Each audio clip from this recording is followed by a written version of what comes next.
তখন রাত্রি আধার হল, সাঙ্গ হল কাজ। আমরা মনে ভেবেছিলেন আসবে না কেউ আজ।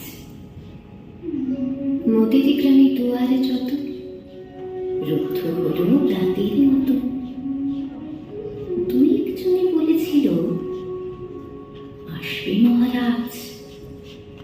আমরা হেসে বলেছিলেন আসবে না কেউ আজ।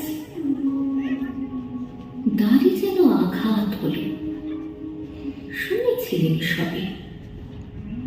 আমরা তখন বলেছিলেন বাতাস বুঝি হবে। নিভে প্রদীপ ঘরে ঘরে, শুয়েছিলেন আলস ঘরে।